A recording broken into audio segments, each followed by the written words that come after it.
नमस्कार, मैं रचना शर्मा चढ़दी कला टाइम टीवी देख रहे सभी दर्शकों का स्वागत करती हूं। आप देख रहे हैं उत्तर प्रदेश के विशेष समाचार।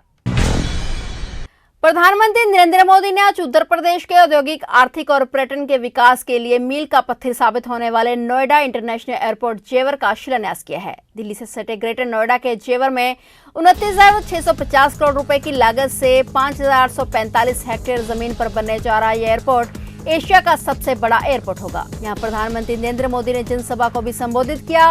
मुख्यमंत्री योगी आदित्यनाथ और केंद्रीय नागरिक उड्डयन मंत्री ज्योतिरादित्य सिंधिया की मौजूदगी में हुई इस एयरपोर्ट का शिलान्यास का पहला चरण 2023-24 में पूरा होगा। नोएडा अंतर्राष्ट्रीय हवाई अड्डे के पहले चरण में करीब 8,914 करोड़ रुपए का निवेश होगा और यहां से सालाना 1 करोड़ 20 लाख यात्रियों की आवाजाही होने लगेगी। इस मौके पर सीएम योगी ने कहा कि आदरणीय प्रधानमंत्री नरेंद्र मोदी जी ने आज गौतम बुद्ध नगर के जेवर में एशिया के विशालतम एयरपोर्ट नोएडा इंटरनेशनल एयरपोर्ट की आधारशिला रखी है। अत्याधुनिक सुविधाओं से सुसज्जित यह एयरपोर्ट बहुआयामी विकास को नई उड़ान देगा और व्यापक रोजगार सृजन का माध्यम भी बनेगा। सीएम योगी ने कहा कि आदरणीय प्रधानमंत्री जी द्वारा आज विश्व के चौथे सबसे बड़े international airport Noida international airport का शिलान्यास हुआ है। यह एयरपोर्ट उत्तर प्रदेश को नई वैश्विक पहचान देगा। उत्तर प्रदेश अब देश में सर्वाधिक 5 इंटरनेशनल एयरपोर्ट वाला राज्य होगा। इस मौके पर मुख्यमंत्री योगी आदित्यनाथ ने प्रधानमंत्री नरेंद्र मोदी का हार्दिक आभार जताया। जेवर की इस धरती पर हृदय से स्वागत करता हूं, अभिनंदन करता हूं। भाइयों बहनों, हम सब जानते हैं कि 2014 के बाद भारत के नागरिकों ने बदलते हुए भारत को देखा है। एक भारत श्रेष्ठ भारत की परिकल्पना को साकार होते हुए देखा है और ये केवल सामान्य दिनों में ही नहीं, वैश्विक महामारी कोरोना के इस कालखंड के दौरान भी कैसे अपने एक एक नागरिक की रक्षा करनी है, कैसे उसके जीवन और उसकी जीविका की रक्षा करते हुए उन्हें सुरक्षा कवच प्रदान करना है। बेहतरीन कोरोना प्रबंधन के बाद दुनिया के अंदर एक बेहतर वातावरण देश के अंदर देने का कीर्तिमान स्थापित करने के उपरांत आज आदरणीय प्रधानमंत्री जी का आगमन पश्चिमी उत्तर प्रदेश के विकास को एक नई ऊंचाई तक पहुंचाने की दिशा से इस नोएडा इंटरनेशनल एयरपोर्ट जेवर के शिलान्यास कार्यक्रम में उनका सानिध्य हम सबको प्राप्त हो रहा है। भाइयों बहनों, ये बहुप्रतीक्षित क्षण पश्चिमी उत्तर प्रदेश के लिए अत्यंत महत्वपूर्ण है और इसलिए महत्वपूर्ण है, यहां के किसानों ने कभी किसी कालखंड में यहां की गन्ना की मिठास को आगे बढ़ाने का प्रयास किया था, लेकिन भाइयों बहनों, गन्ने की मिठास को कुछ लोगों ने कड़वाहट में बदल करके यहां पर दंगों की एक जो श्रृंखला खड़ी की थी, आज ये देश के अंदर एक नया द्वंद्व बना है कि यह देश गन्ने की मिठास को एक नई उड़ान देगा या जिन्ना के अनुयायियों से फिर दंगा करवाने की शरारत करवाएगा। और यही तय करने के लिए आज आप सबका आह्वान करने के लिए मैं स्वयं आपके बीच यहां पर उपस्थित हुआ हूं। ये मेरा सौभाग्य है कि जेवर के इस ऐतिहासिक स्थल पर आदरणीय प्रधानमंत्री जी के स्वागत का अवसर मुझे प्राप्त हो रहा है, जिनके मार्गदर्शन में उत्तर प्रदेश आज आप एक नई ऊंचाई की ओर बढ़ रहा है।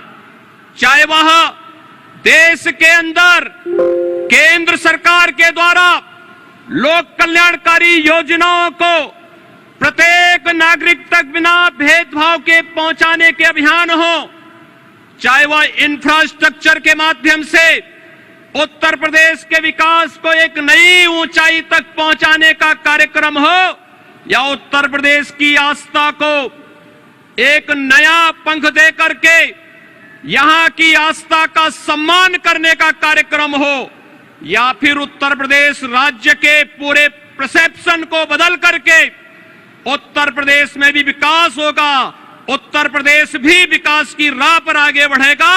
इस विश्वास को आगे बढ़ाने की दिशा से आज हम सब यहां पर उपस्थित हुए हैं। मैं आज के इस अवसर पर आप सबको बधाई दूंगा उन 7,000 से अधिक किसानों का जिन्होंने बिना किसी विवाद के जेवर एयरपोर्ट के लिए जमीन स्वयं मुख्यमंत्री आवास पर लखनऊ में आकर के उपलब्ध करवाया है। उन सभी किसान भाइयों का भी मैं अभिनंदन करते हुए आज के इस अवसर पर मैं पूर्वी पश्चिमी उत्तर प्रदेश के आप सभी भाइयों बहनों को हृदय से बधाई देता हूं।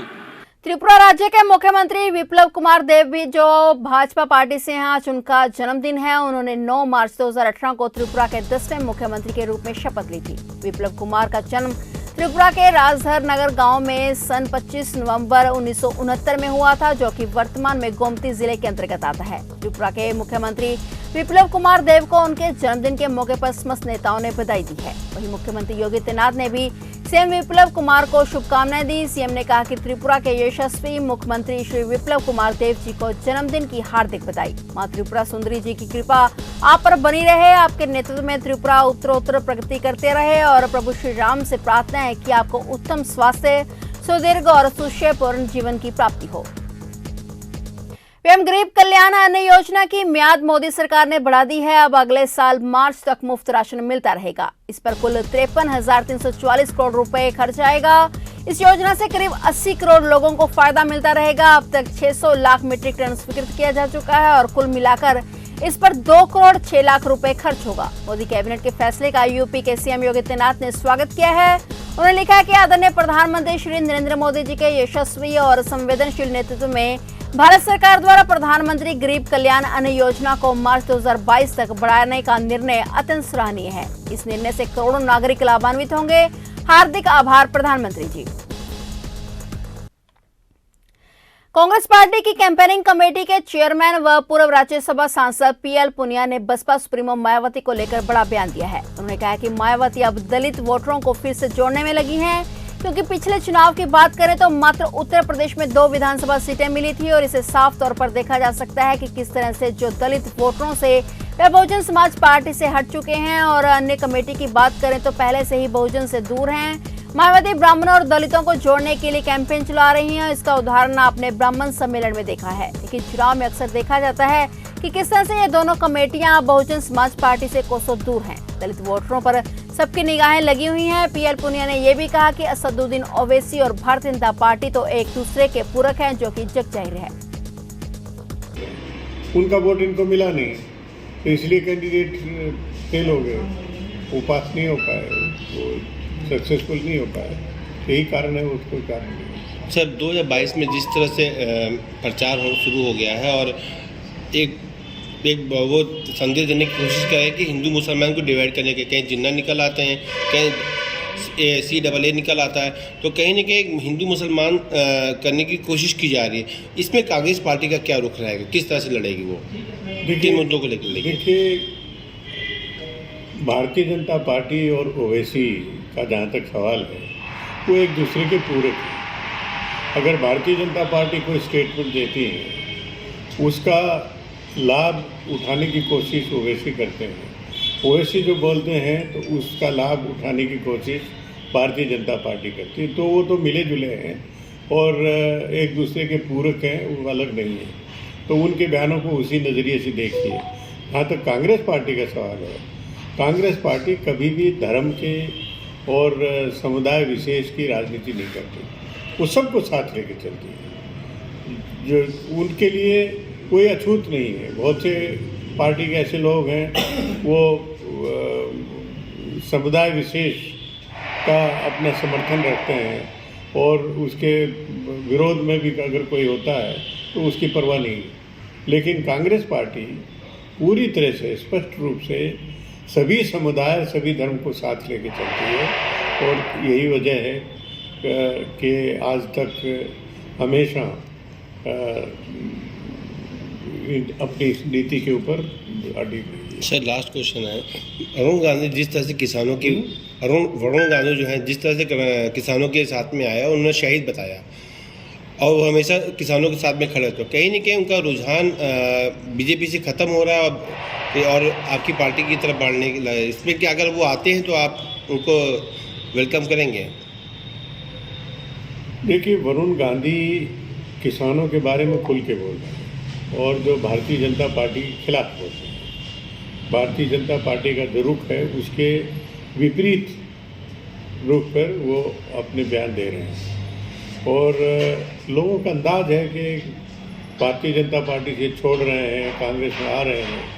तो इस पे तो निर्णय मैं समझता हूँ कि हमारा हाईकमांड जो दिल्ली में बैठे हुए विशेष रूप से हमारे राष्ट्रीय अध्यक्ष नीतीश सोनिया वही निर्णय लेंगे, उसके अलावा नहीं कहा जा सकता। तथागत महात्मा बुद्ध की महापरिनिर्वाण स्थली कुशीनगर योगी सरकार के प्रयास से विकास के नए रनवे से उड़ान भरने को पूरी तरह तैयार है। इसका बड़ा आधार बना है कुशीनगर में बना इंटरनेशनल एयरपोर्ट, जिसका उद्घाटन प्रधानमंत्री नरेंद्र मोदी ने बीते 20 अक्टूबर को किया था। इस एयरपोर्ट से पहली यात्री उड़ान सेवा शुक्रवार 26 नवंबर को शुरू हो रही है। पहली पैसेंजर फ्लाइट दिल्ली और कुशीनगर के बीच होगी। इससे दिल्ली की यात्रा महज 1.5 से 2 घंटे में पूरी हो जाएगी। अगले माह से कुशीनगर से कोलकाता और मुंबई के लिए भी यात्री उड़ान सेवा प्रारंभ हो जाएगी। बुद्ध भूमि के रूप में सांस्कृतिक समृद्धता के बावजूद कुशीनगर का शुमार कभी पूर्वांचल के सबसे पिछड़े जिलों में होता था। 2017 में मुख्यमंत्री बनने के बाद योगी आदित्यनाथ ने यहाँ बुनियादी सुविधाओं को तो मजबूत किया ही है और इसके ऐतिहासिक महत्व को देखते हुए विकास की नई संभावनाओं को भी तलाशा है। कुशीनगर में इंटरनेशनल एयरपोर्ट को सौगात भी इसी संभावना को परवान चढ़ाने की दिशा में बड़ा कदम है। एयरपोर्ट कुशीनगर में न केवल इस जिले समेत आसपास के जिलों और सीमावर्ती बिहार के लोगों की सुगम हवाई यात्रा का मार्ग प्रशस्त किया है, बल्कि पर्यटन विकास और निवेश के नए द्वार भी खोल दिए गए हैं। कुशीनगर इंटरनेशनल एयरपोर्ट से पहली यात्री उड़ान सेवा कल 26 नवंबर को शुरू हो रही है। स्पाइस जेट का जहाज दिन में 12 बजे दिल्ली से उड़ान भरकर 1:35 पर कुशीनगर पहुंचेगा, यानी सड़क मार्ग से लगने वाला अमूमन 15 घंटे का समय महज 1.5 घंटे में सिमट जाएगा। कुशीनगर से दिल्ली की फ्लाइट का 1:55 पर टेक ऑफ होगा और लैंडिंग 3:55 पर होगी। कुशीनगर का एयरपोर्ट प्रदेश का तीसरा फंक्शनल इंटरनेशनल एयरपोर्ट है। फिलहाल उत्तर प्रदेश के विशेष समाचारों में इतना ही। तब तक के लिए देखते रहिए चढ़ती कला टाइम टीवी और मुझे दीजिए इजाजत। धन्यवाद।